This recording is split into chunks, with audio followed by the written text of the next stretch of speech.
அனைவருக்கும் வணக்கம்.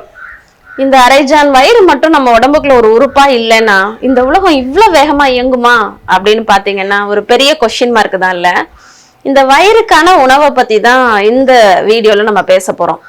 உணவு அப்படின்றது ஒரு நாளைக்கு நம்ம ஒரு 3 வேளை கொடுக்குறோம். எக்ஸ்ட்ரா போற காஃபி டீ ஸ்நாக்ஸ் எல்லாம் விட்டுருங்க. உணவு அப்படின்றது ஒரு நாளைக்கு காலையில ஒரு 10 நிமிஷம் சாப்பிட்றோம்.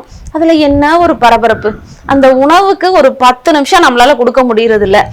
ஒரே பரபரப்போட காலையில சாப்பிட்றது, மதியம் ஃபோன் பேசிக்கிட்டே சாப்பிட்றது, நைட்டு கதை அடிச்சுட்டே சாப்பிட்றது, இதெல்லாம் சரியா அப்படின்றது ஒரு அனலைசிஸ் தான் இப்ப நான் சொல்ல போறேன். ஒரு உணவை ஒரு 10 நிமிஷம் நம்ம சாப்பிட்றோம்.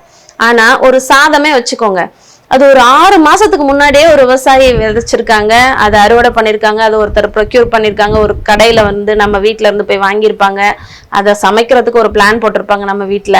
ஸோ இந்த ப்ராசஸ் அந்த உணவு, அந்த சாம்பார், அந்த காயெல்லாம் நம்ம தட்டுக்கு வர்றதுக்கு ஒரு அட்லீஸ்ட் நம்ம வீட்டுல ஒரு 3 மணி நேரமாவது வேலை பார்த்துருப்பாங்க. அந்த 3 மணி நேரம் பார்த்ததா இந்த 10 நிமிஷத்துக்கு அந்த உணவுக்கான மரியாதையை நம்ம கொடுக்குறோமா அப்படின்னு யோசிக்கணும். இப்ப இவ்வளவு நேரம் நான் சொன்னது உணவு நம்ம தட்டுக்கு வர்றதுக்கான ஒரு அனலைசிஸ். அடுத்தது, இந்த உணவை நம்ம ஏன் எடுத்துக்கிறோம்? கிட்டத்தட்ட 206 எலும்புகள் இருக்கு நம்ம உடம்புல, 600 சதைகள் இருக்கு, 76 ஆர்கன்ஸ் இருக்கு. இந்த எல்லாத்துக்கும் நம்ம கொடுக்குற ஃபியூவல் தான் இந்த உணவு. அந்த உணவை நம்ம சாப்பிட்றதுக்கு இந்த கைகள்ல கிட்டத்தட்ட 30 எலும்புகள் இருக்கு, சதைகள் ஒரு 28க்கு மேல இருக்கு. அடுத்தது இந்த வாயில வச்சு அதை மெல்றதுக்கு 5வது கிரேனியல் நரம்பு வேணும். போட்ட சாதம் வெளியில வராம இருக்கிறதுக்கு உதடு மூடணும், அதுக்கு 7வது கிரேனியல் நரம்பு வேணும். நாக்க சொலட்டி இந்த பக்கம் உள்ள ஃபுட்டை அங்க எடுக்கிறதுக்கு 9வது நரம்பு வேணும்.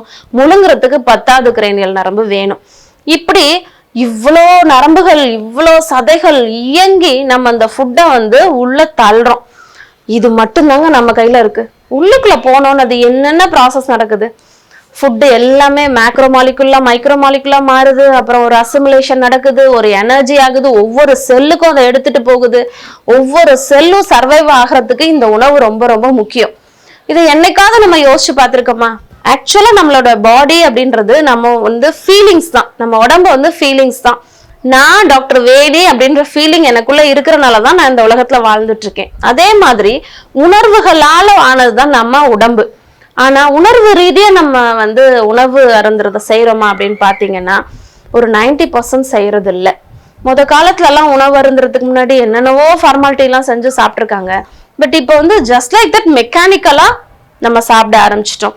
முதல்லையாவது கீழே உட்காந்து குனிஞ்சு சாப்பிட்டோம், அதுக்கப்புறம் டைனிங் டேபிளுக்கு வந்தோம். அடுத்தது இப்ப அந்த டேபிள்லயும் யாரும் உட்காந்து சாப்பிட்றது இல்ல, சாதத்தை போட்டுட்டு டிஃபனை போட்டுட்டு சோஃபால உட்காந்துட்டு டிவியை பார்த்துட்டு சாப்பிட ஆரம்பிச்சிட்டோம். இதெல்லாம் சரிதானா அப்படின்னு கொஞ்சம் யோசிச்சு பாருங்க. அந்த உணவுக்கான ஒரு மரியாதையை நம்ம கொடுக்கணும். அந்த உணவு தான் உதிரமாகி உயிராகுது அப்படின்றத நம்ம புரிஞ்சுக்கணும். உதிரம் இல்லைன்னா நம்ம இல்லை. 5 லிட்டர் பிளட் ஓடிட்டு இருக்கு நம்ம உடம்புல. அந்த 5 லிட்டர் பிளட்டுக்கும் ஆன ஃபியூவல், ஒவ்வொரு செல்லும் உருவாகிறதுக்கு இந்த உணவு தான் ரொம்ப முக்கியமான விஷயம். இதை உணர்ந்து நம்ம ஒரு நாளைக்கு ஒரு 1/2 மணி நேரம் மொத்தமா சாப்பிட்றதுக்குன்னு ஸ்பெண்ட் பண்ணுவோம். சில பேர் ரொம்ப மெல்ல சாப்பிடுவீங்க, அவங்களுக்கு கொஞ்சம் 45 மினிட்ஸ் ஆகலாம். ஒரு நாள்ல 24 ஹவர்ஸ்ல நம்ம உயிர் வாழ்றதுக்கான ஆதாரம் உணவு. அந்த உணவு அருந்துறதுக்கு ஒரு உணர்வு நிலையில இருந்து நம்ம ஏன் சாப்பிட்றது இல்லை? யோசிச்சு பார்க்கணும் தானே. மொபைல் போன் பார்த்துட்டு சாப்பிடக்கூடாது, டிவி முன்னாடி உட்காந்துட்டு சாப்பிடக்கூடாது, ஏதாவது தேவையில்லாத விஷயங்கள், நெகட்டிவான எண்ணங்களை நினைச்சிட்டு சாப்பிடக்கூடாது. இதெல்லாம் செய்யாம இருந்தாலே வாழ்வியல் ரீதியா வர்ற நிறைய வியாதிகளுக்கு நம்ம முற்றுப்புள்ளி வைக்கலாம். என்ன சாப்பிட்றோம்? 5 வழியாக தான் நம்ம இந்த உலகத்தை பார்க்குறோம். அதுல ஒண்ணு நம்ம 5 ஒண்ணு நம்ம சுவையை கொடுக்குறோம்.